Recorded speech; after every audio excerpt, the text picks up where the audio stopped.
I'm really happy to join you guys too. Usually it's just you two, but thanks for inviting me.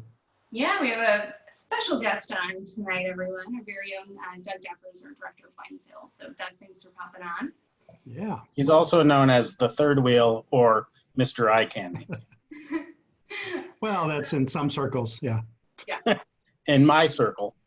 And right. I'm sure everyone watching remembers Chris Spear, our wine manager at our Willowbrook location. And I'm Alicia, our wine educator. But thanks for joining us. If you're on Zoom, feel free to just throw any questions or comments in the chat function. We're also on Facebook for those tuning in live there. We're here tonight to explore a relatively new national designation that was created 10 years ago to allow more freedom and creativity to French winemakers, and it's called Vin De France, or Wines of France. And not only is it allowing freedom and creativity, which we're going to talk about, but it's also bringing French wines to consumers around the world with labels that are actually easy to understand and varietally labeled, so you can be a little more confident, I suppose, when you're picking these up. And we've picked out 4 today that we're going to taste. We're going to explore the category a little bit, so hopefully you can better shop it and know what you're getting in each of the bottles. So, gentlemen, thanks again for coming on. We're going to start with the Pétillant Cotard, the Sauvignon Blanc, which is a personal favorite of mine. I must confess, I've had it many times before, and I tasted through a little bit for, of course, quality control before we started this, and shared a little bit with my husband, and I am a huge fan. What are your thoughts? Yeah, absolutely. Before we came on, we were all talking about the amazing quality of this wine, given it the price point. Of course, made by a well-known Sancerre producer, working in the Vin de France regime. And we've carried this wine for a long time, and it's year in, year out a good value. But I think this vintage is particularly a high point for them. It's just really, really nice, really bright, fresh, crisp acidity and citrus flavors. But there's a little bit of riper fruit to it too. There's some pit fruits like peach or nectarine. I think it's gorgeous and a beautiful value. I agree. I love the acidity, just fresh. And I mentioned I brought this home about a week and a half ago. Did some really terrific grilled mahi-mahi. And you know how you have a great piece of fish and then you just give it the right squeeze of lemon on it, you know, it just brings it to another level. That's what this wine did for it. It was really great.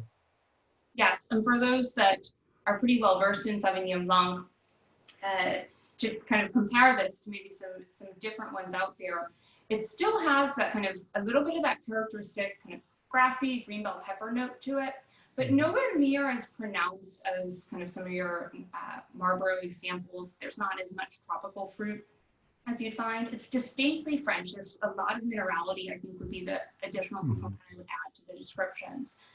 The layers of fruit and that little bit of minerality is just, it's really lovely. And yeah, just gorgeous Sauvignon Blanc, and you'll see it right on the label. So very easy to find. This is an excellent, as we kind of, especially wind down to summertime, a wonderful buy. And it's on sale right now for $9.59. So stock up for sure. Yeah, that's amazing. It's especially for somebody like you said that's maybe a little tired of the New Zealand style that can be really aromatic and almost a little pungent. This has such terrific balance. I think it's a real winner. Yeah, you're right, Doug. It doesn't tip the scales into that real gooseberry, passion fruit, the real pungent aromas that are associated with New Zealand Sauvignon Blanc. And it doesn't get all the way to the really crazy tropical notes either. But Alicia, you're right on. There's just on top, there's a beautiful, subtle, grassy, herbaceous note. And it is just in beautiful balance. I think this is such a killer buy. Yeah. The one thing I really appreciate about all of these actually is whenever I teach classes, I always share how, you know, the old world wines are often labeled by the region, right? And then you as a consumer have to know what grape variety or varieties are permitted by law within that protected region. So it tends to get a little confusing, and so it's no surprise that consumers then kind of gravitate towards wine labels from the New World that so very, very clearly display that information. So I'm thrilled to kind of see that this concept is now in France with the Vin De France designation. So very helpful. Like you said, only been in. Go ahead. Go ahead. Just going to say that it's only been in for a few years, but I think it's finally getting some real traction, and it's exactly what French wine needed to be more competitive on the global market. Yeah, for decades and decades, Americans have been chasing the French ideal in wine, using their grape varieties, and we may have rubbed off a little bit on them. At least in the marketing sense, they have this incredible history, and for all that time, place was primary, and it still is. But I think what's great about this is Sauvignon Blanc's right on the label, and what's in the bottle really epitomizes the French kind of ideal of Sauvignon Blanc: bright, crisp, refreshing. So, I mean, they're doing a really good job marketing to the rest of the world now. You don't have to necessarily know what grape goes into Burgundy or what grape goes into Sancerre to understand it if you're an American consumer. Pretty brilliant step forward. I know Doug and I are old enough to remember, Vin du Pays wines and things like that, where you saw a lot of varietal wines. But this, I think, is even much more clear and concise. It just gets right to the point. This is what it is. And yeah, so far, I've been very impressed with the program. And the biggest evolution from Vin de Pays was, they're still restricted in where they could come from. It had to be on the label what the region was and adhere to their standards, where this is total freedom and creativity to come from anywhere in France is pretty cool. Yeah. It also does kind of help winemakers blend from a diversity of climates. If they're sourcing fruit from the north and wanting to blend that with fruit from the south, not only will they get the balance of the acid and kind of more of those citrus notes in white wines in the north compared to maybe more tropical fruits and more body in the south, but also as we deal with kind of climate differences each year, it does allow winemakers a little bit more of an assurance if they have properties throughout the country that they can continue to source fruit from if they come into an issue in one area. So I think just helpful all around. But let's go to our next wine because we have 3 more to taste. Next step here is our Novellum Chardonnay. This is a very popular wine at Binny's. It's loved by many. So you'll see the Novellum Chardonnay on the back. You'll see the Vin de France designation. But let's go into this one. Yeah, this is a perennial bestseller for reasonably priced French Chardonnay, made by Domaine Lafarge in conjunction with the importer Eric Solomon. 2 really fairly unimpeachable sources of great wine. So, Chris, you might know. I don't know if Novellum was around, predates Vin de France. Yes, I believe it was. Although, I mean, it's weird because even though Vin de France started 10 years ago, I think there was a kind of a transition period where you saw older names on labels for a while still, and things started catching up. I don't know what the legal requirement was for moving into that terminology, but yeah, I'm pretty sure it was. I know that the first wine definitely was. I recall that it was, I think, Loire Valley Vin de Pays, and the St. Combe that we're going to get to was too before this program. And this Novellum is made in such a unique way too, isn't it? I'm not sure what the oh yeah, it's totally weird. History is there, but it's pretty cool. Yeah. Go ahead, Alicia. Yeah, well, just to share, and then you can comment. But so they're doing 3 months. We'll see this wine in tank. All right, so in a neutral vessel, 80% of the wine. But what's interesting is they actually put it in tank with lees from Viognier. So I think you get some of that really nice texture and body from the lees of Viognier. So the lees being kind of these, these steady cells, but really add great body to the wine. You get that, it's a full-bodied Chardonnay.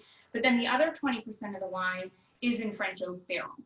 And they're only putting a very small amount of it through what's called malolactic fermentation. So it's not creamy and buttery in that way. It's the texture is nice and round, but it's not super buttery because that kind of dairy note does come from malolactic. So it's a very kind of refreshing, but still full-bodied, rounded texture Chardonnay that's, I think, really accessible to a lot of different kind of Chardonnay drinkers.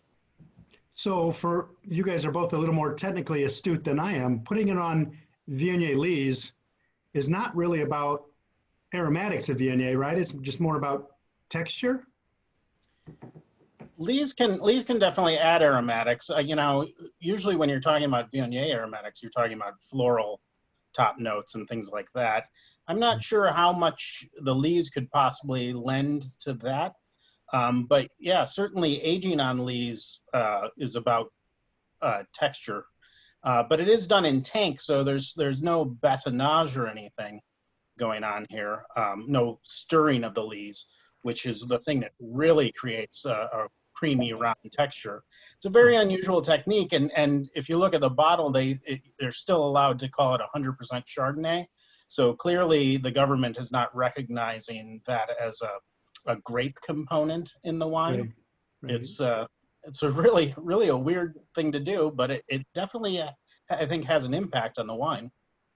Yeah, I think it's really pretty, and to kind of describe it a little bit more in terms of the flavor profile, we're largely in kind of these stone and tropical fruits here. It's a very kind of ripe expression, but still the condition of the fruit's very fresh, as I said earlier. So it's still kind of layered and elevated, and it's not kind of flabby or really soft in any way, but lots of peach and apricot, lots of even kind of mango and underripe pineapple to the wine. But yeah, really, really pretty style. And the whole thing about the Viognier leaves, which is so interesting, I've never heard of that being done before, but it does again speak to the liberty that a winemaker has, that they can do that. If they love salt, which I think it shows well in this wine, and our consumers would agree because of its sales, good for them. They should be able to do that. So. Right. Alicia, your descriptions are right on too. I think I'm like a half step behind you, like I'm smelling it and I know it's great. And then you say it, and then I go, oh yeah, that is it. That's great. But what I think both of these have in common is they're really drinking well above their price points. Yeah. Without a doubt.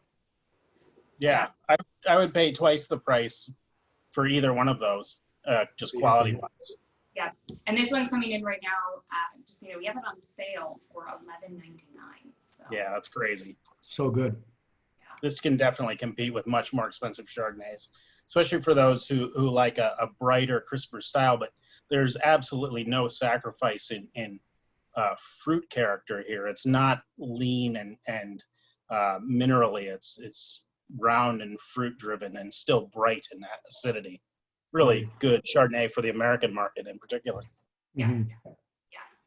So speaking of kind of fresh styles, gentlemen, why don't you go ahead and pour yourself some of the Pinot Noir. This is Alain de la Trelle. I'll try and pronounce that correctly. Chris, any corrections there on my pronunciation? I believe it's closer to like the word tree. You can put a little on the end, tria. There we go. Alain de la Trelle.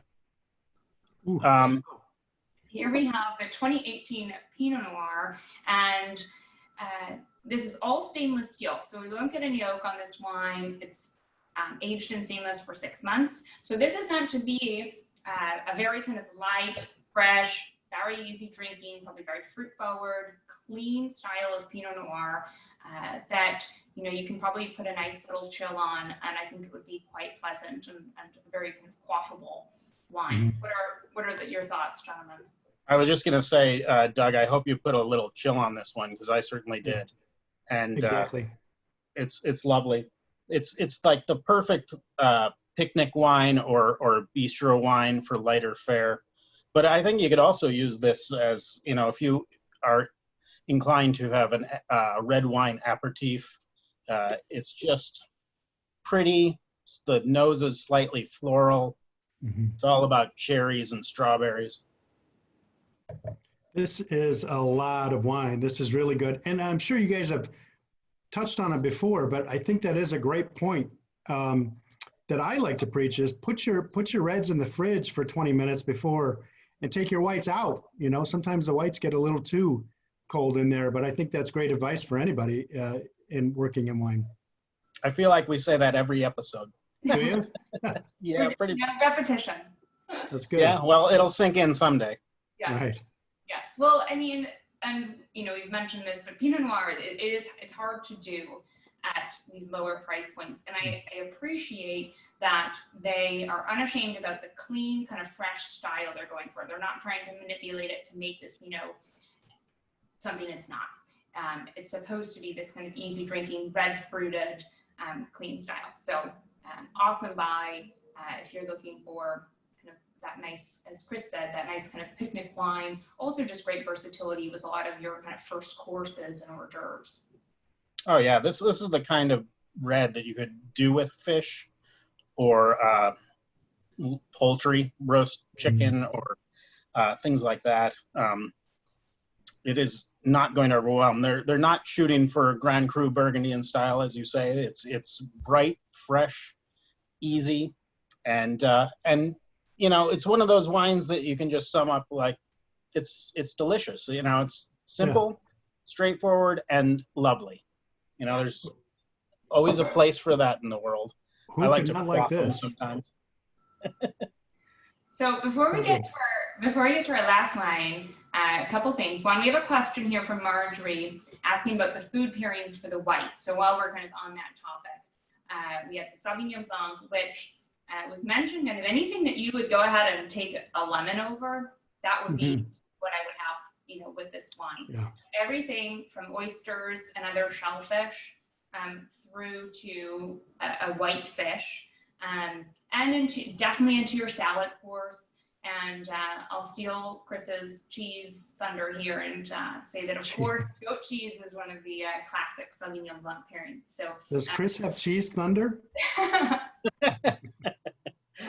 Depends on how you define that term. Sorry. Okay. But yeah, I completely agree. Just like Doug said, he made a mahi mahi the other day, and you know, any fish or any food that deserves a spritz of lemon, and you can expand that out to fish and chips or you know, that would be great. Yeah. Wiener Schnitzel, whatever. If you're gonna spritz some lime on it, calamari or lemon, I mean, Sauvignon Blanc's your wine. And not to be upstaged by you, Alicia, because in France there's some beautiful goat cheeses. I'm thinking primarily of a young Valençay or Croton du Chauvignon. There's a thunder. Yep, there it is. I knew it was good. But you're right in terms of the younger cheeses, because the younger they are, the more acid that still remains there in the cheese. And so, you know, we want to kind of match those acid levels, right, between your food and your wine. But Absolutely. Don't to let this acid cut through, as Chris was saying, that kind of fatty fried element of some dishes. Yeah, bright, tangy, and lactic is the kind of cheese you want to go for. Yep. Fresh, even if it's not goat, you want something fresh and bright. That's the way to go. Awesome. All right. Okay, well, let's go into our last wine. We can talk about that. And we want to hear from Doug, because apparently Doug was a judge for some Vin De France Parisian gathering. Is that right, Doug? I was. I think they tried to erase those records. I probably would have too, but no, I think it was 2014. I was saying that this category was really starting to get some traction, and they had pretty much I think a brilliant marketing and execution of it, because they gathered some wine professionals from all over the world, and really ones that represented large retail like we are, or different representatives from the supply chain, to come together to judge these wines blind. And it was a lot of fun. It was 2 days, very quick, in Paris, where you're blind tasting a lot of wines and picking those that are going to be, the winners are going to really represent the category as a whole. So some of the wines were really like these. I think these are probably the culmination, wines that really drink above their price points. And so that's what it was about. You bring together these professionals and you're creating a worldwide organization of ambassadors, really. So I thought it was pretty brilliant. And on the whole, was there kind of a general consensus in terms of just the quality of the wines, and were any grape varieties kind of the most popular that you saw? Yeah, I think Chardonnay, definitely most popular, Sauvignon Blanc. And I think that there were, obviously it was still kind of new in this evolution coming into Vin de France, but you could see that there were definitely wines that needed to be seen here and needed to be kind of on that higher tier of globally competitive kind of fighting varietals. That's kind of what France was missing. I mean, people are intimidated because they put the name of the place, not the varietal. And I say people, I mean New World, because we're used to the varietal on the bottle. So this is the perfect entry for French wine to really get to know the American consumer. Yep. And I want to mention too, I mean, there are producers that are in certain appellations that even if the fruit is from an appellation, if they're not making the wine there, maybe their winery is elsewhere, they can't kind of put that on their label. So this isn't, I want to make sure we understand too, it's not just like these really great value kind of $10 to $13 wines that we're showing today. There are producers that are making some really, really nice kind of higher end stuff as well. So it's appealing to more and more winemakers. It's continuing to grow and attract more producers to this category. So I think in the last few years, we've seen kind of an increase by sevenfold increase rather. So a lot going on. All right, Chris, last wine here. So we have the Chateau de Saint-Côme Little James Basket Press Grenache Rouge. So kind of a handful there, but it's important because I mean, this is one of the leading kind of chateaus of France. I mean, just a wonderful, very esteemed producer that's making this wine. Absolutely. Top producer in Gigondas, and yet very happy to be working in the Vin de France regime. Gentleman Louis Baroul owns this winery, and he's fascinating. If you've ever met him, he'll talk your ear off, and he's endlessly interesting. So you don't mind at all. And his wines are the tops in the appellation, and this he's been making for years. It's named after his kid.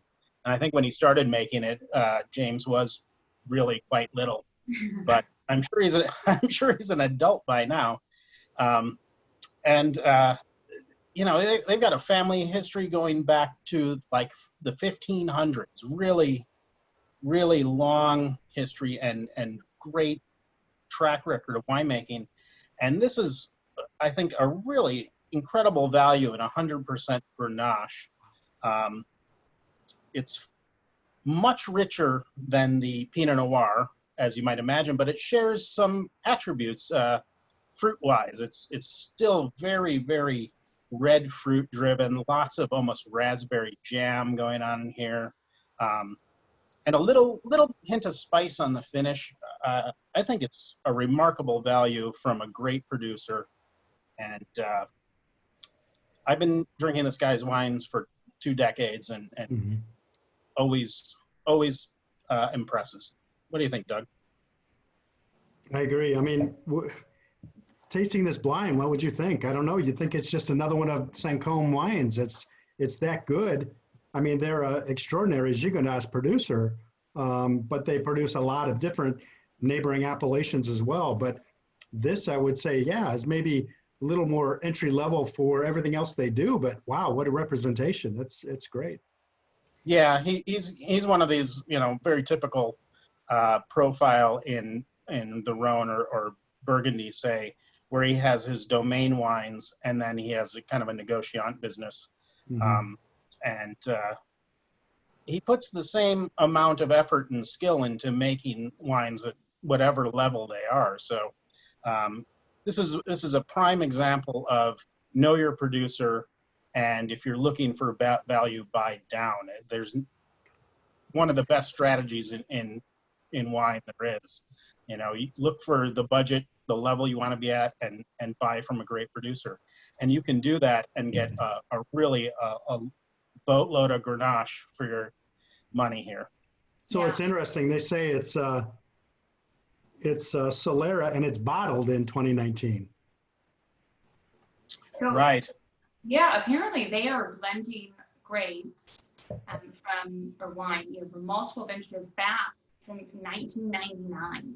So just a really cool technique that you don't see in this these kind of still, you know, light wines, not fortified, of course. So yeah, this is the kind of thing that's more common in fortified wine, sherry, where you have multiple vintages coming together to make the final product. It's interesting though, I noticed, I don't think this used to be on the label. It says Jean Solera, meaning young Solera. So I don't know if he's started a new one since 1999, but that was the original base.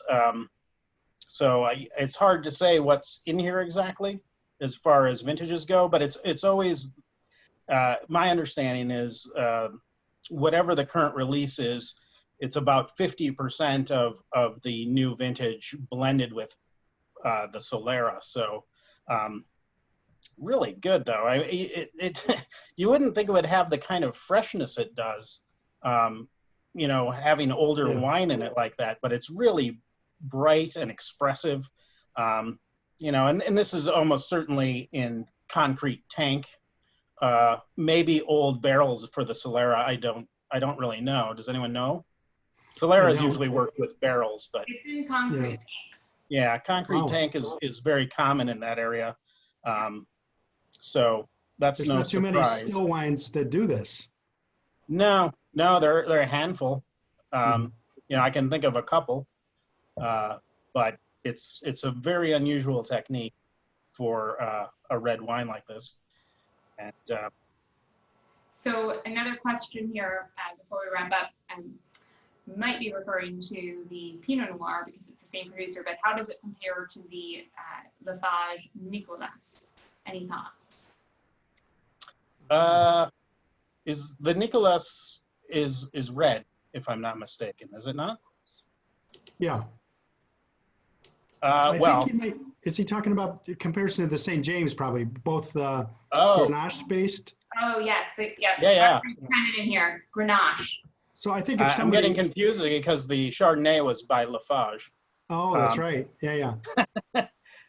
Well, you know, Lafarge has been recently a great source of Grenache-based wines out of southwestern France in Roussillon primarily.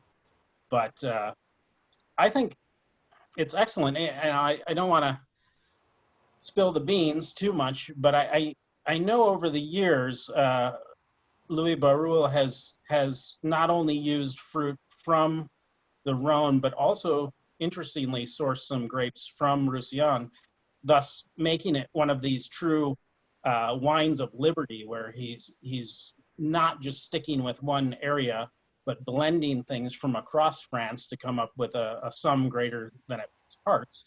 So I think what I would say is a lot of the Lafarge wines are really rich and soft and lots of fruit.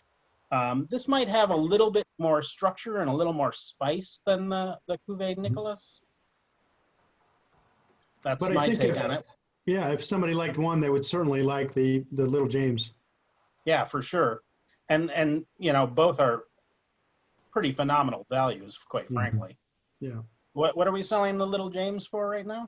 The Little James is on sale for $11.99. Yeah, it's a killer buy.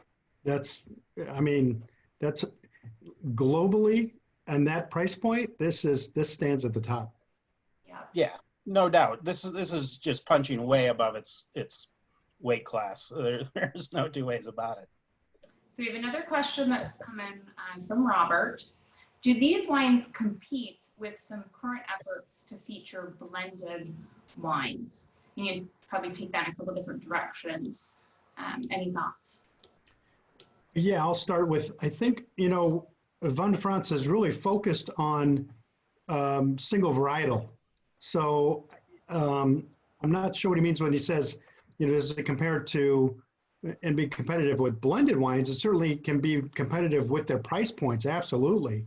But the real focus for Vin De France is to be competitive again on a worldwide market that is with that kind of fighting varietal category. Yeah. However, Doug, if I'm not mistaken, you can do Vin de France with numerous grape varieties, and the grapes will show up on the back label usually. So Exactly you can right. do blends. Is that not true? That is true. Uh-huh. Yeah, but So- they definitely are blending varietal wines, single varietal wines. They might also blend, you know, again, as I mentioned kind of earlier, Chardonnay from one part of France with Chardonnay from another part of France.